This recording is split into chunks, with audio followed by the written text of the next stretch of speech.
सुनिए साहब, मोहतरमा का बयान सुनिए, आपका भी टीचर साहब खून खोल जाएगा। स्टार टीचर, यूट्यूब वाले स्टार टीचर, यूट्यूब वाले स्टार टीचर, जानना ना कौड़ी, कभी ब्लैक बोर्ड लेकर कुछ एक्सप्लेनर बनाते हैं, खाली व्यूज बटोरते हैं, उटपटांग ग्रैब्स लिखते हैं और उसके बाद से अपने आप को इतना महारथी समझने लगते हैं कि कुछ लोग उनको फॉलो करने लगते हैं उनके तमाशे की वजह से, और फिर वो जाकर जहां पर जो आता है वो बोलते हैं और उसके दम पर फिर वो पैसे वसूलते हैं, छात्रों से वसूलते हैं। बिल्कुल तुम्हारी तरह एकदम बात है। ये जो एक्सप्लेनर बनाने वाले यूट्यूबर्स हैं और जो शिक्षक हैं उनमें फर्क है, वो फर्क सबको समझना पड़ेगा। ये जो आकर पैसों के लिए अपना धंधा बना रहे हैं एजुकेशन को, वो एक तरफ है, और इसी वजह से स्कूल्स, कॉलेजेस, यूनिवर्सिटीज में पढ़ाई नहीं होती है। बच्चों से कह दिया जाता है कि भैया तुम कोचिंग सेंटर कोई ज्वाइन कर लो तभी तुम क्रैक कर पाओगे। ये कैसी व्यवस्था में हम जी रहे हैं? ये बहुत बड़ा सवाल है। आज बहुत बड़ा सवाल किया है मैडम ने कि जो यूट्यूब पे पढ़ा रहे हैं और जो शिक्षक हैं उनमें फर्क है। वही शिक्षक जिन्होंने ओएसएम में कितनी गड़बड़ियां की हैं, उन्हीं शिक्षक की बात हो रही है।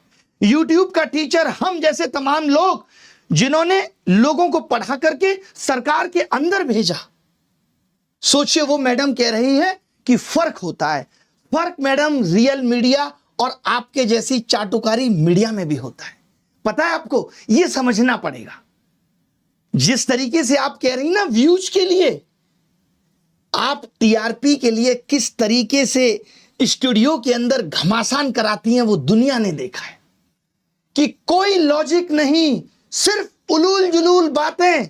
ये पत्रकारिता है तुम्हारी, इसको नंबर मिलने चाहिए।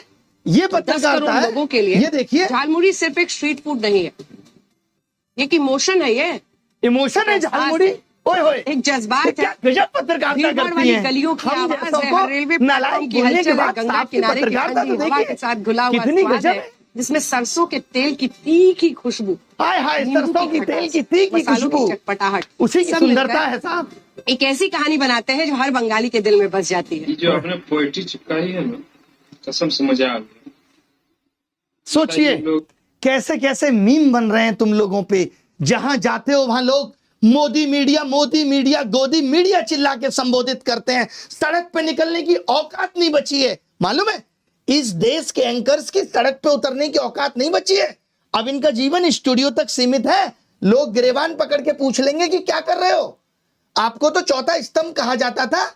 पिछले साल रैंकिंग 153 थी, इस साल 157 है, और वो यूट्यूब के एजुकेटर्स पे सवाल उठा रहे हैं। तुमने क्या किया भाई? कभी प्रधानमंत्री से तुम सवाल पूछ पाए? 56 इंच सीने के सामने तुम्हारा सीना तो आधा इंच का भी नहीं रहा।